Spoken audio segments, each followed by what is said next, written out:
Aslinya tertulis begini, jenazah Rasul Barnabas diketemukan di Pulau Siprus dengan Injil Matius yang berada di atas dadanya. Berarti Barnabas tidak menulis Injil sendiri, tapi Injil yang diwartakannya Injil menurut penuturan Matius. Tetapi dalam terjemahan bahasa Indonesia, kata Matiusnya dibuang. Seolah-olah bunyinya Barnabas meninggal di Pulau Siprus dengan kitab Injil karyanya di atas dadanya. Ini untuk meneguhkan bahwa seolah-olah Barnabas menulis Injil sendiri.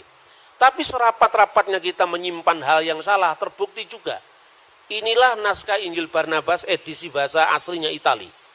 Di atas tertulis, Vero Evangelio di Yesu Nazareto Chiamato Cristo.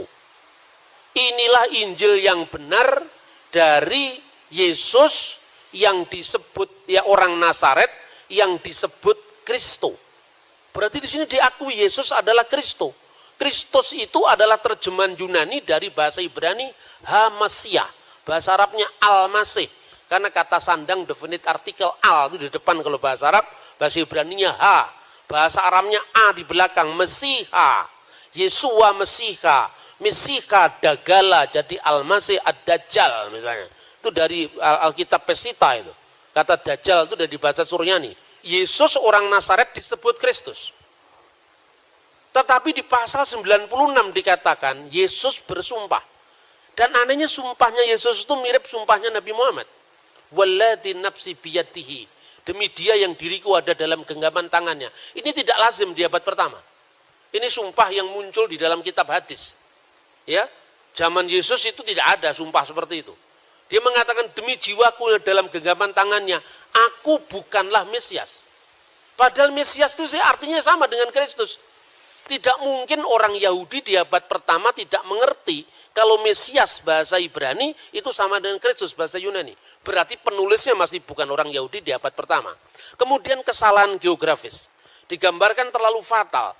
Pergilah Yesus ke Galilea, turunlah ke sebuah perahu untuk berlayar ke kota Nazaret. Bagaimana Nazaret dilayari? Karena itu kota perbukitan. Kalau Anda mengatakan berlayarlah orang ke Salatiga, pasti bukan orang Salatiga. Karena Salatiga itu kota tinggi. Kemudian turun dia ke Kapernaum. Ya, tidak mestinya turun ke Kapernaum. Di situ naiklah dia ke Kapernaum. Went up to Kapernaum. Kapernaum adalah kota pesisir. Itu tidak mungkin naik, tapi pasti turun. Di tempat lain lagi, misalnya situasi abad pertengahan. Maria Magdalena dan Marta membeli 2 kota. Magdala. Di abad pertama bagaimana mungkin orang Yahudi bisa membeli kota? Karena dia jajahan Roma. Ungkapan sepertinya yang muncul di abad pertengahan di era kapitalisme. Lalu yang kemudian digambarkan tong-tong yang berasal dari kayu untuk menyimpan anggur. Pada zaman Yesus, anggur disimpan di tempayan yang berasal dari tanah. Penyimpanan dari kayu itu muncul khas di Italia abad pertengahan. Yesus tidak dikhianati dengan 30 keping perak, tapi dengan 30 denarius yang terdiri dari 60 minute. Itu adalah mata uang Spanyol pada abad 14. Yesus berkata, marilah kita pergi ke Sinai, kita melaksanakan syariah puasa 40 hari. Memang Yesus berpuasa 40 hari, tapi quadragesima baru ditentukan di Konsili Nikea. Meskipun sudah ada praktek, tapi praktek puasa 40 hari dalam bentuk kanonisasi, itu tidak ada pada zaman Yesus.